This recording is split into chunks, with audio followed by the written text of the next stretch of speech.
There are fresh calls for Meghan Markle to have her remaining royal titles stripped for meddling in U.S. politics after the Duchess of Sussex waiting on President Joe Biden's pick of Ketanji Brown Jackson as Supreme Court Justice.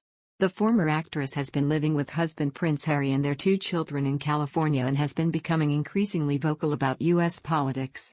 Speaking about the nomination of Judge Jackson, Meghan told Anita Hill for URL Media, "Judge Jackson's nomination has opened new ground for women's representation at the highest level of a judicial system that for too long has tilted against the very community she hails from.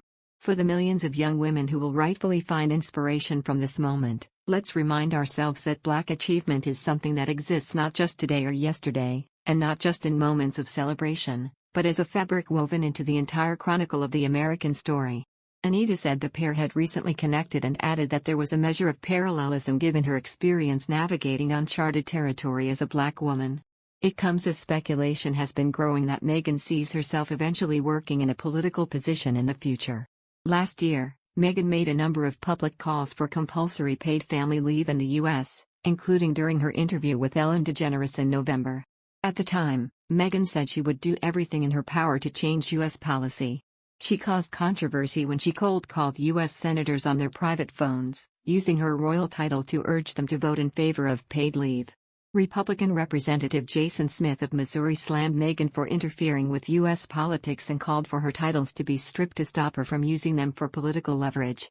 "I think that people truly forget, or don't even know that in this country, it's one of the only 6 countries in the entire world and the only wealthy nation in the entire world that does not mandate and have a federal paid leave program," Meghan told Ellen on the show. "Everybody knows, especially if you have had a child, and even if you haven't, you know how hard it is and how critical it is in those first few weeks if not months to be together as a family. And the fact that we don't offer that here is something that now as a mom of 2, I will do everything that I can to make sure that we can implement that for people." Meghan has insisted she is not playing politics by calling for paid parental leave. Instead, she has described it as a humanitarian issue.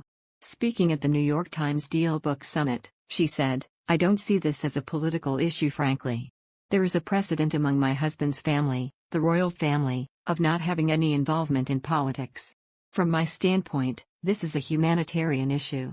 Rumors began circulating that Meghan had planned on using the furor of the Oprah Winfrey interview to launch a political career. Buckingham Palace tries to distance the royal family from Harry and Meghan's previous political remarks and issued a statement during the U.S. election saying that the Duke is not a working member of the royal family, describing his comments as made in a personal capacity. More recently, Prince Harry and Meghan Markle said they stand with the people of Ukraine after Russia launched an invasion in the country. Many royal fans compliment the couple on their latest political move, including one called Mimi Roche who called the Duke and Duchess leaders who were leading with compassion. However, their comments on the Ukraine-Russia crisis came under fire from other fans, as traditionally members of the royal family are politically neutral and do not provide a public opinion on contentious issues. Prince Harry and Meghan, who stepped back from royal duties last year, are technically not subjected to follow the same protocol as members of the royal family. Protocol prevents reigning monarchs and successors to the throne from addressing contentious affairs due to a requirement of being politically neutral. Future leaders must be selfless, objective, accountable and open, among other qualities, according to the Nolan Principles, which helps govern their behavior. Established by John Major, a previous UK Prime Minister, the Nolan Principles refers to qualities that those in public office, including the royal family, are supposed to follow and includes integrity, honesty and accountability on its list. As the couple are not working members of the royal family, they are able to comment on such topics in a personal capacity.